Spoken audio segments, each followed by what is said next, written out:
Hmm, Magandang gabi po mula sa Cherry Hill, New Jersey. Kagagaling ko lang sa trabaho. Anong oras na?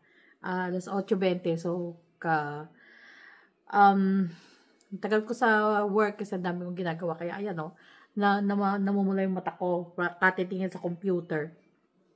But anyway, um, meron pa akong gustong ipaliwanag sa vlog natin na ito tungkol kay Krishna. Dinilit ko kasi yung iba sa mga comments kasi ayaw kong masaktan si Krishna just in case mabasa niya, Probably, maybe, kasi hindi naman marami. May mga nagsabi na, ano ba yan, dami-dami niyang tattoos, mukha daw siyang adik. So ngayon, gusto kong pag-usapan po natin ang tungkol sa mga tattoo, no? Mga tattoo sa katawan. Ang pagkakaroon po ng tattoo sa katawan ay hindi ibig pong sabihin na sila ay addict or hindi sila drug addict. Marami po dito mga pasyente na mga drug addicts, wala pong mga tattoo ang katawan kasi ang gagawin ng mga nalulong sa droga is that ang pera, hindi nila yan gagamitin na pagpalagay ng tattoo sa katawan, ibili na lang nila ng drugs.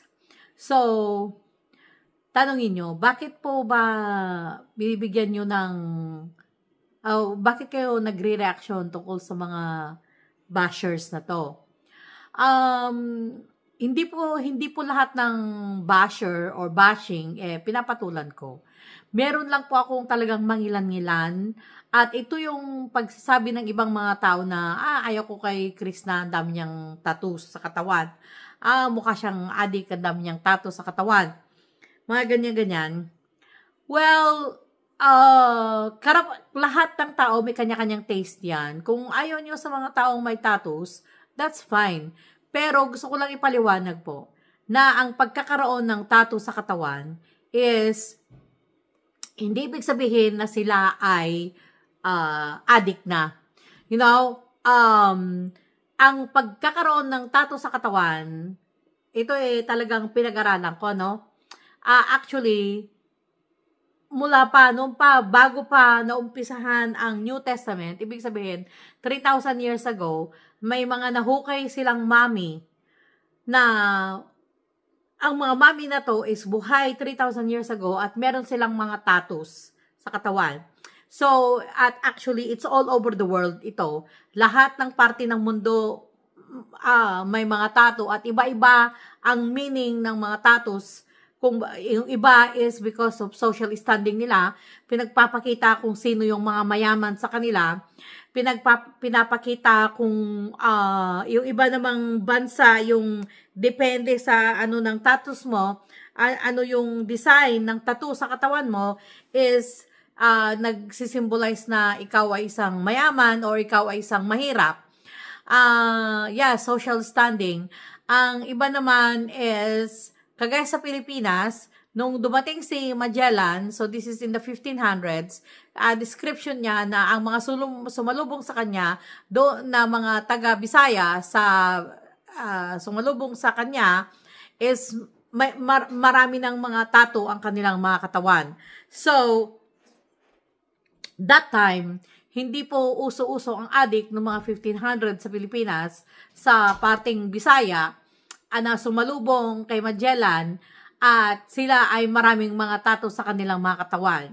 So, hindi po ibig sabihin na kapag ang isang tao ay may tattoo na, is hihinalaan na natin ito na masamang tao o nagdrodroga o kriminal. Huwag po ganon. Huwag nating husgahan ang mga tao na meron nating nakikitang mga tattoos, no? Hindi ibig sabihin na masamang tao sila.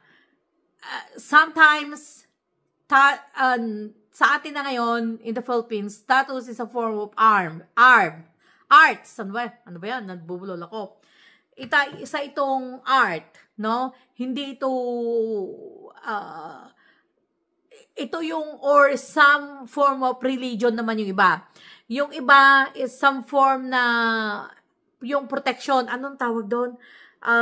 Parang anting-anting. Kaya sila nagpapa-tattoos. At ang actually, ang pinakamatanda na original na nagtatato sa Pilipinas, si Apang Wang-od, is taga doon sa banda namin, sa Cordillera Province, na pinupuntahan ng mga foreign and local tourists, pinupuntahan ng mga foreign celebrities, kagaya ng international comedian na si Jokoy, nagpunta pa kay Apo Wang-od. At doon sila nagpapatato. So, ibig sabihin, lahat ng mga umaakyat at nagpupunta sa bundok is mga masasamang tao at nagpapatato sila. No, it's not. So, gusto ko lang i-correct, no? Gusto ko lang ma-educate yung mga iba. Ayaw ko kasi marami akong may mga nakita ako, pati sa Facebook. Aba yan, yung tattoos niya, ano yun, may mga tattoo, gano'n. Hindi po ibig sabihin na masamang tao, ang taong may tattoo. Huwag po tayong masyadong, kung ano yung nakikita natin na panlabas, huwag po tayong masyadong affected sa mga panlabas. Kasi, marami yung mga mukhang tupa, pero sa loob pala is parang mukhang tupa, pero hindi pala sa loob. Para palang, ano bang magandang illustration? Parang tigre, hindi rin naman eh. But worse than that. So, wag po tayong mapanghusga, no? Yung mga iba dyan na nagsasabi na, dami-dami niyang tattoo. So what? It's a form of her art. No? Form ng kanyang pagiging artistic. At ginagamit niya ang kanyang katawan as canvas. No? My husband has tattoos on his arms. So, may mga tattoo ang asawa ko dito sa kamay niya. But that doesn't mean to say na hindi po dragatic ang asawa ko. Marami akong mga kakilala na may mga tattoo sila talaga. Pero hindi ibig sabihin na sila ay masamang tao. No, it's just a way na magkaroon ng art ang kanilang katawan. Kaya, huwag po tayong masyadong mapaghusga. Ito lang po ang gusto kong sabihin sa video na to, na yung mga nagsasabi, huwag po tayong masyadong mapaghusga talaga. No? Nakikita natin na gumaganda ang kalagayan ng Krishna at binabanatan naman ng mga tao. Kasi hindi talaga matanggal sa mga Pilipino na kapag nakita nilang umaangat ang isang tao, is talagang hihilain nila itong pababa. Mabuti na lang na 97% ng mga nakikita kong nagko-comment, or magpagay natin, okay, 95% ng mga nagko-comment is suportado kay Krishna, which is, I commend, dapat ganyan ang maging ganyan dapat ang ating mga behaviors, ang ating mga tanggalin natin yung pagiging natin, no? What do you call this? Pagiging isang crab mentality na tinatawag, na kapag nakikita natin yung isang tao na tumataas, is pinipilit naman natin tong pinapababa. Nagsasabi tayo ng mga sobrang masasakit na salita, below the belt. Huwag naman pong ganon. Kung ayaw nyo, it's okay. You can scroll down. Yung tinatawag, no?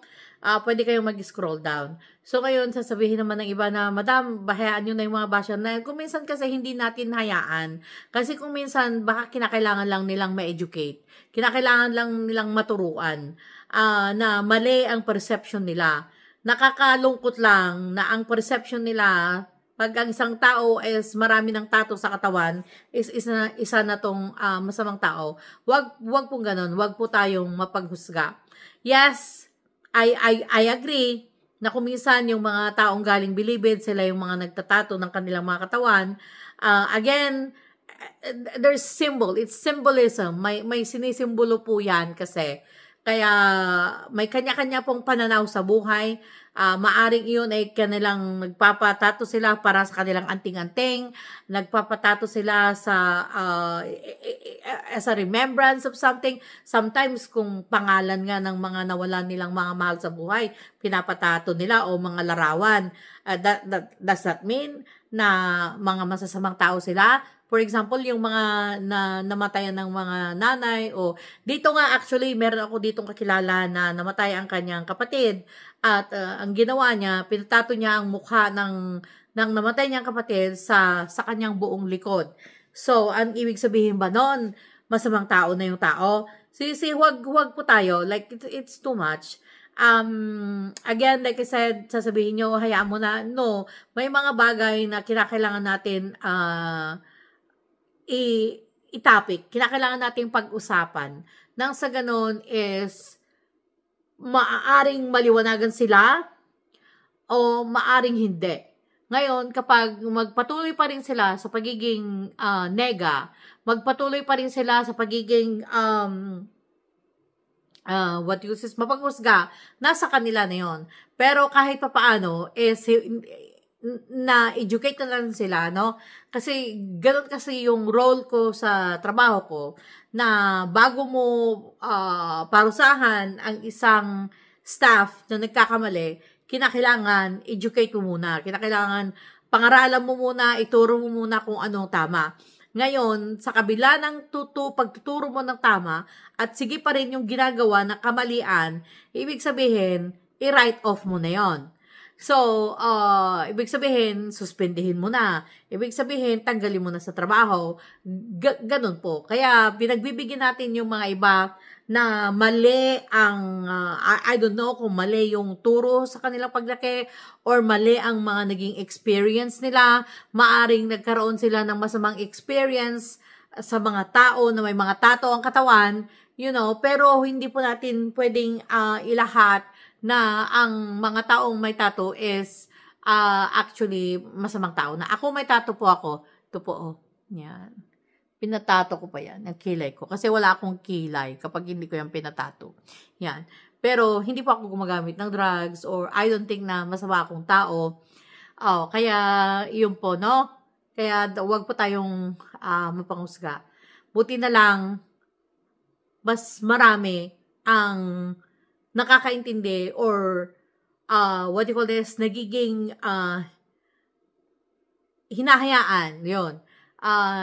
Kung ano man yung nakikita nila kasi marami sa mga nanonood ng mga vlogs na ang tinitignan nila is yung magandang resulta. Hindi nila tinitignan yung kung ano yung akala nila pangit. Kaya yun. Kaya maraming salamat sa patuloy niyong panonood at tuloy-tuloy po sana tayo. Thank you. At sa mga hindi pa po nag-subscribe, please subscribe. Thank you so much.